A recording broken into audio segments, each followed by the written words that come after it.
Hey, what's up, card fighters? I know it's been a while since my last video, and this Unica stuff has been really on the back burner lately.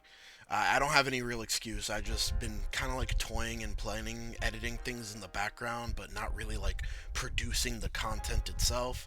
So yeah, we're back in it, and this was this is gonna be like the first of my one deck 1 week. This is the first. I think this is round two actually. Yeah, this is round two of my one deck 1 week with Unica. It's a really interesting deck. Definitely a little bit piece reliant. I'm not gonna lie about that, but it really does have some like interesting combos to whereas you could like it has really cool and interesting combos with Gungan Ram, because you could have Gungan Ram, you could Soul Blast triggers, draw cards with Gungan Ram, and then Soul Charge those triggers again from the drop zone with various units, and then basically like you're recycling the same Soul and just like getting a little bit of card advantage off the back of it, which is really nice. But my opponent here is actually playing this promo like bat monster deck. He's using the Archite Ride line here. He didn't get no monsters off the monster thing.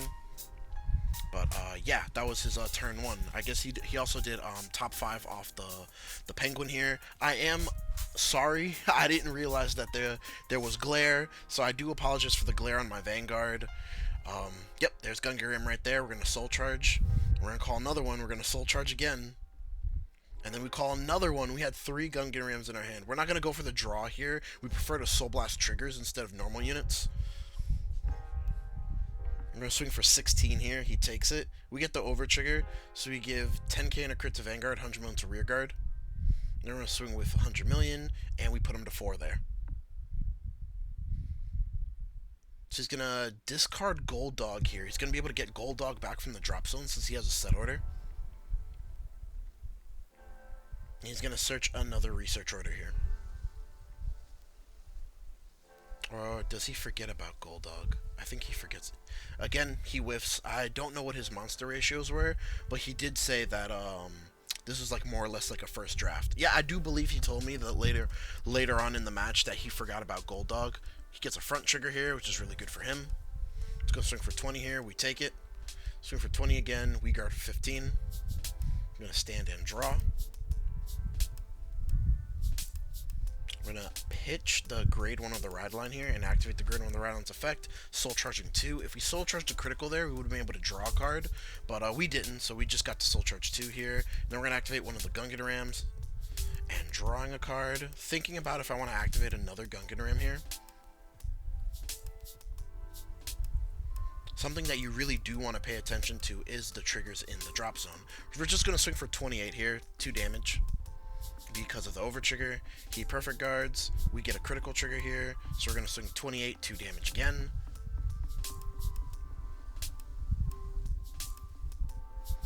And that was our turn. I don't believe we had another card to commit to the front row. We just left the Gungan Ram there in case we wanted to put triggers on it, but since we did get a critical trigger, I did want to threaten lethal. But he's going to ride up into the Bat Monster, which is you reveal 5, and then I think you just play like all set orders within the revealed 5, if I'm not mistaken. Oh no, two different names, I believe.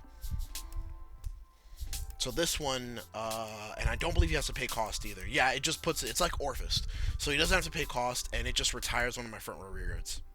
So he's going to get rid of the... Man, I forget that card's name. The one that if I Persona Road, Counterblast 1, and shove 3 rear guards into either player's soul. But he gets rid of that, which is fine. We play 4 of that card. But this was an early build where I was testing out that card because I believed it was really good as an engine. We 2 to pass to Vanguard here. He gives all effects, nothing. And he doesn't have a restand here. I believe he has to have 3 with different names to restand a rear guard. And he has to have 5 with different names to restand his Vanguard with no drive checks. So we're going to activate Dyna here. CB1, put 2 triggers from the drop to our soul. Dyna gets a +5. And we're just going to go ahead. We do have the 3 critical triggers here. So we're going to retire a rear guard on our opponent's side of the field. The Vanguard gets +1 crit, and she gets +1 drive. And I believe I just gave the power to the rear guards because my Vanguard already has power and crit. So So we're going to give everything to Dinah here. I'm going to swing here with Dinah. This is 18, 28, 48. He just takes it, gets a heal trigger here. He got another trigger, which means the other line doesn't hit.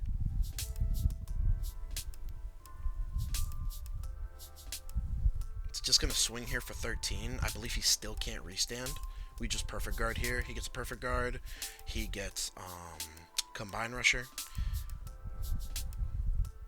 We're going to call down Kite's Peak, I believe. We just called down Kite's Peak as a beater. We're going to Soul Blast 3, Soul Blasting 2 triggers, so 2 of my units will get +5.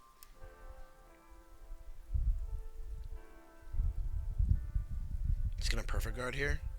Oh, I believe I just gave both +5s to the Dinah, because Kite's Peak already has a +5. It's going to be 28. And he takes it, and that is game 1. Might have been slightly off on the numbers there, from my commentator point of view, but the over trigger just kind of like he did get key damage triggers, but the over trigger just kind of like accelerated our offense, and he wasn't able to push back because his strategy really wasn't working at all. The way it was, I don't believe he was like drawing into set orders, and he didn't hit any of the set orders that he wanted to hit when he rode, and he only got rode once. Because it's like Gravidia, where like you want to keep riding, and that's how you basically get your set orders. Well, it's a top 5. You don't search the deck; it's a top 5. But I don't think it's a bad deck at all. I believe there's like a really you could make that deck like super playable, in my opinion. It seemed very playable to me. I actually lose this match, but I don't blame the deck I was facing. I blame the deck that I had in my hands. I did feel like I had a problem soul charging cards. I rectified that right after this tournament. Like I rebuilt the deck to whereas I had better soul charges, to whereas there was times where I'm like, man, I can't afford to Soul Blast 3 for Unica anymore. But I rectified that in a later iteration of the build, and we were able to go, the next locals, we were able to go 2-2 with the deck. Just shy of, no, we still got to top 4. So we 2-2 bubbled into top 4 with Unica. But the deck isn't too bad. Like I said, it's just like a little bit piece reliant in terms of if you don't see at least 3 critical triggers, you are going to have a bad time. If you don't see any triggers at all, you are also going to have a bad time in terms of just soul charging them. Not even like drive checking them, but if you don't see them in either your hand or being able to soul charge them is like, again, a bad time. Obviously, it gets better with the new support, but you know, that's new support. Swing for 16 here. Shove the trigger from our drop into soul with the bicorn. Gonna discard a set order here. I do apologize if I don't know all of his cards. I think I know all of his cards, but I'm not completely sure. He does get 2 monsters here, which is the grade 3 is a monster. So he's going to trash the penguin and add the grade 3 to his hand. So now he has Persona Red, which is really good for him since he went first. And he's going to get Combine Rusher out here. Swing for 10, we take it. And then he swings for 10. Which in Unica, you're kind of, well, I didn't guard with a trigger, but you're kind of prompted to early guard to be able to get your triggers into the drop zone. So, and I do Soul Charge a crit here, so I do get to draw, which is very nice. We Soul Charge a crit and a heal, which is good for us because we want to be able to Soul Blast triggers. And we're going to activate Gun Getter Ram here. We're going to Soul Blast 3 triggers, because I know I'm going to be able to get them back and draw a card, which we call Kite's Peak, and put 2 triggers from the drop zone back into our soul. And the bicorn that's behind my Vanguard is going to be able to get the last one. So it's a very good turn for us. Very good turn. We were able to draw 2 cards in total this turn. Gets a heal trigger here, and we just swing at rear guard. I know he's going to be able to get it back, but, you know, it's still even though it's just 1, it is still a resource to be able to get it back. So it was still worth attacking the rear guard. So he's going to top 5 here, and now he does get 2 different names. The strategy one doesn't do anything when it's placed, but the Shadow Army one, that's the grade 3 that on place retires something in the front row. So he is going to again be able to retire my front row. But now he does have 3 different names, so he's going to be able to at least restand a rear guard here. 4 different names. That's the set order that it's Cannon Blast 1, draw a card, all your grade 2s get boost.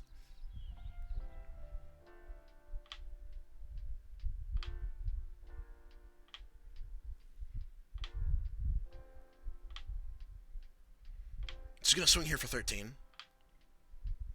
We just take it. He gets a front trigger and a perfect guard here. We take it again, and we guard the last one. So I believe to restand, he has to shuffle he has to shuffle a minimum of 3 back to restand a rear guard. I believe so, and then like he has to shuffle back 5 to be able to restand his Vanguard and a rear guard. So we're gonna Soul Blast 3 here for Gungan Ram. Soul Blast 3 for Gungan Ram, draw a card. Our on ride of our ride line lets us call out Dinah and Sparta. So that's really good. We're gonna activate Dinah here, give her 5k, put 2 triggers from the drop into our soul again, which is really good for us. I believe that's another Dinah, is what it looks like. And then we're gonna activate that Dinah, put 2 triggers back into our soul, so our soul's back filled up again. Swinging with the Vanguard here, we're gonna Soul Blast 2 crits and a heal. So we only got the retire and a crit to our Vanguard, but we're still gonna give 2 units plus 5, so I give 5 to my Vanguard. Oh no, 3, because we still just 2 triggers. And then the Bicorn's gonna put the heal back into the deck. We get a draw trigger here, so we're gonna give power to the Dinah. He gets 1 defensive here, so this is gonna be 20 at the Vanguard, so it's still just minimum 10k shield.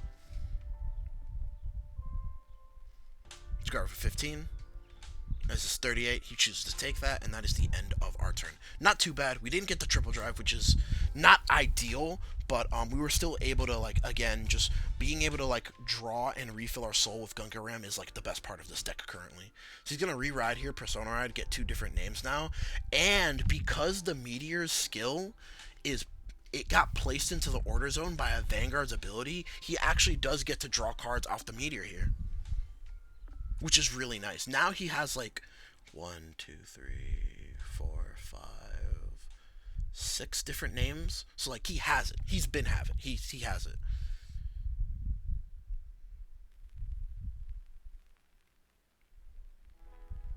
He's gonna Soul Blast 1. He's gonna bind my front row. He's going to call out Combine Rusher. I was letting him know that because he discarded Combine Rusher for cost, he couldn't call that one out, but I told him, you have another one, this is locals, so it's like, whatever. Like, I'm going to just say that was the first Combine Rusher. Again, it's locals. So right now, 10k to the front row from Persona Ride. Yeah, this is going to be like a really bad turn for us. I don't think our hand is that defensive. I also was running draws in the first version of the deck, because I figured the deck really didn't draw that much, but you draw a fair amount off of Gungan Ram and your triple drive, to whereas like draws, I kind of got into like deck out territory, and again, the draws are just like not optimal shield, so I did opt back into fronts after this tournament. So he's going to swing here for 30.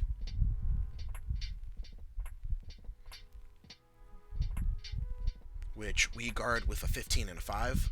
He's going to swing for 23 here, and we opt to take the Vanguard a sec. He gets a crit. He gives crit to Vanguard, power to rear guard. He gets another crit. He gives crit to Vanguard, and then power to rear guard. And that is the end of game 2. Again, our hand was just really not optimal for guarding there.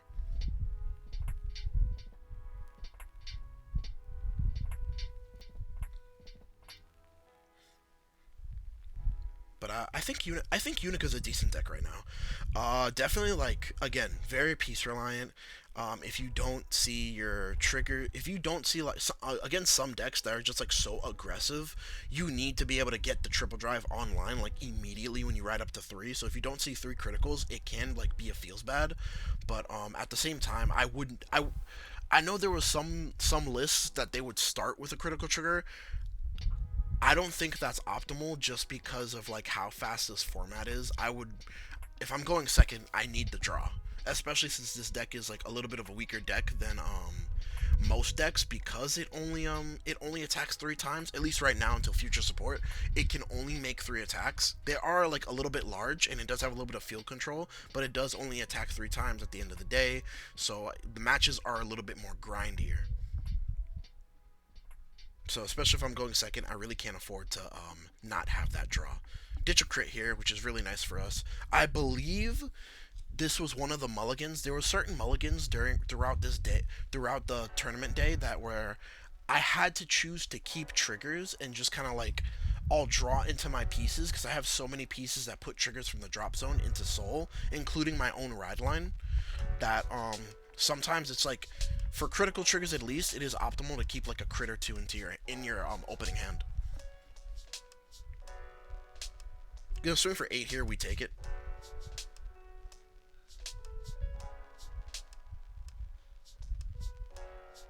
Gonna soul charge 2 off of Sparta here. We do not get a draw or a trigger, which is very feels bad.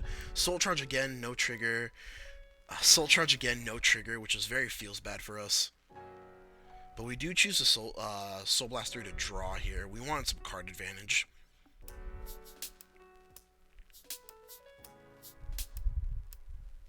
Looks like I call another of the Railgun Cannon Dragons here.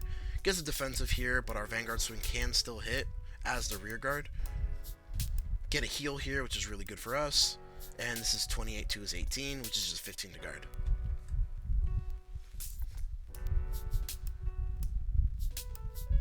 Again, I wanted to apologize for like the glare on my side, guys. I didn't know it was this bad. I've been trying to work on that, and I do have from the like promotional event that I just did at Oviedo Mall versus games in Oviedo Mall. Very great store, great staff, no complaints. But I just did an event there, and I do have footage from the event from rounds 2 to 4. I wasn't able to get round 1 because I got there just as they were starting the event. I had to work.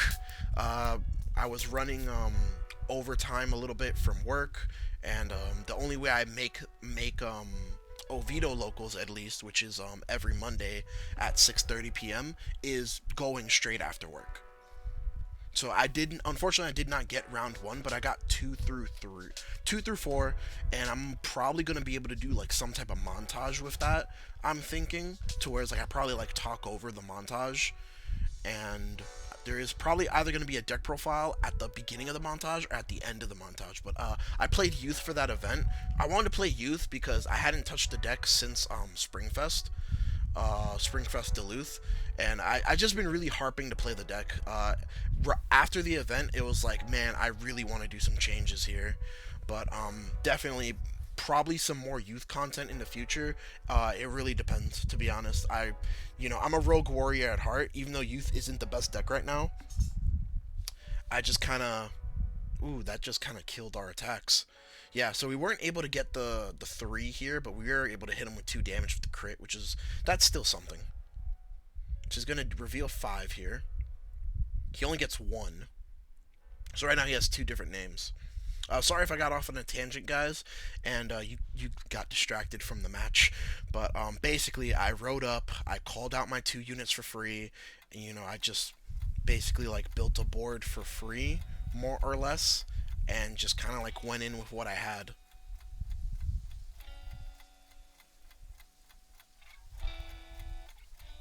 So he's gonna bind our Dyna here.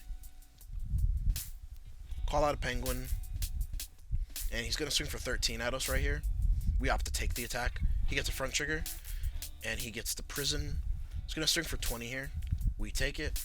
And he's going to swing for 20. I guard that attack. So stand and draw here. We Persona Ride, which is really good for us. Looks like that's another Dyna. Yeah, that's Dyna. So we put 2 triggers from our drop into Soul. Ooh, so we're going to call the Dragon here. We're going to Soul Charge one of my rear guards and 2 of his. The reason I didn't have to Soul Charge my rear guard, the reason I opted to was because I was running a little bit low on Soul. So I just kind of wanted to refund my Soul and to commit a better booster, which is the Bicorn, which is going to be able to get us those 2 triggers back and from drop to our Soul. Like right now. So right now we only have the... Yeah, we only have the crit and the retire here. But the retire didn't matter because we just put his rear guards to soul. We draw a card, and we get a crit.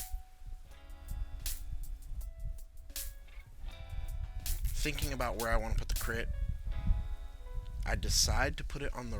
I put it on the Dyna. And I attack with the rail cannon here. He is 18, 23, 38. Then I attack with the crit here. He takes it, gets a heal trigger, go back down to 4. He's gonna Persona Ride here. Almost forgets to do the top 5, but I'm sure it's mandatory. Gets 2 different names here, so he's gonna get a pop and a draw.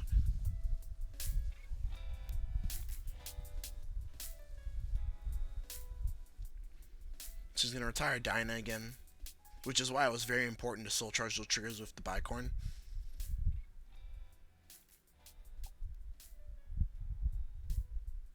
Gonna place a meteor from hand into the order zone.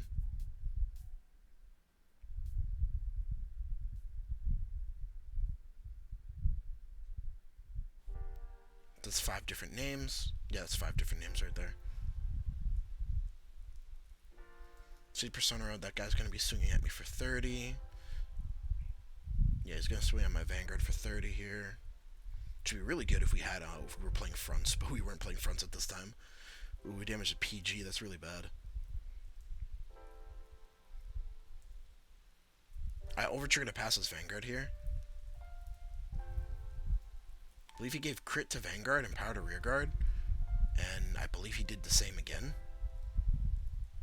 Which I believe that was one of the only reasons why I was able to survive this turn, because he just chose to put all crits on Vanguard. Oh no, he put one of the powers on Vanguard. But this is swinging with no drive checks. But I believe it's so big we just perfect guard it anyway. Or maybe it's not. Oh, okay, I guess not. We guard with a 15 and a 10. So I guess it really wasn't that big. Oh, it was 33. Okay, okay. So we don't Persona right here. Put a crit into drop to soul. That's our final crit. So now we have triple drive online. We're just going to give a 5k to the front row here because everything's pretty weak right now. So we're going to triple drive, get a heal trigger here, which we are able to heal, give power to one of the dragons. So we're going to swing for 28-33. Oh no, we didn't Persona Ride. That's 23. He's going to take that one and then pass turn. It's going to play a strategy order here just to get his Combine Rusher from drop zone. Right now he only has access to 3 because he has 3 different names, so he'll only be able to stand a rear guard. So he's just going to swing with his Vanguard here, which it's an easy attack to block. So I opted to 2 to pass. Oh, I think I no pass. Yeah, I no pass his Vanguard. That's 38 to his 13. He's going to swing for 20. We guard for 15. Draw. Call a Kite's Peak here. Get 2 triggers from dropping to our soul.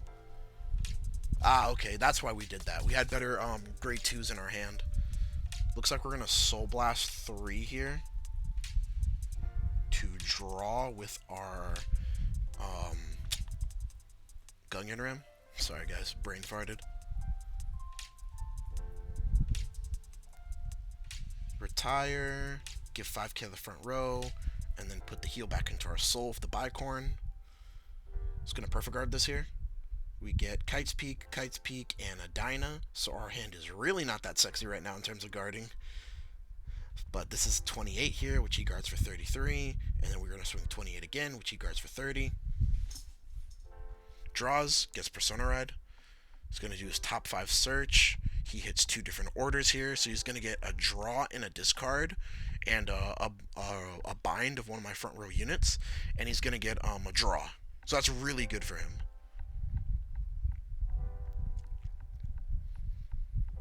Pitch. Did he forget I think did he chose not to bind, or did he forget about the bind? I'm not sure, but he's going to call out his Combine Rushers here.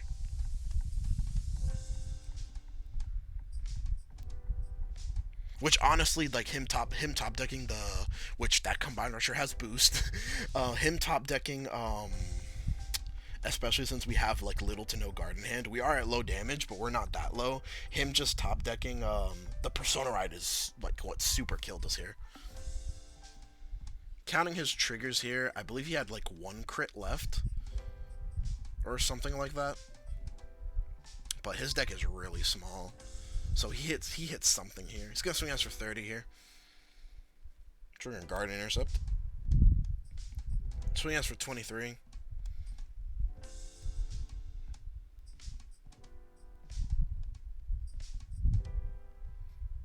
Guard with double Kite's Peak, and the double Kite's Peak and a Sparta, it looks like, for 1 to pass, which he gets the crit, which was literally the, I believe, the final crit in his deck, or the second to last crit in his deck. Or no, was that 2 to pass? Was that actually 2 to pass? Oh, because it was 38. It was 2 to pass. It was 2 to pass. So if he had given everything to Vanguard, that would have been it right there. But I do believe we still lose this turn.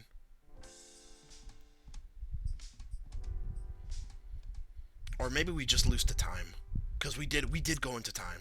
So maybe we did lose to time here.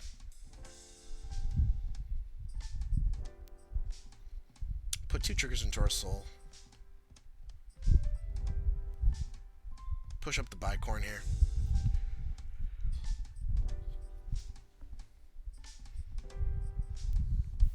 Call out the trigger here, which would have been nice if it was a 5k, but you know, it was all we had in hand, so it is what it is.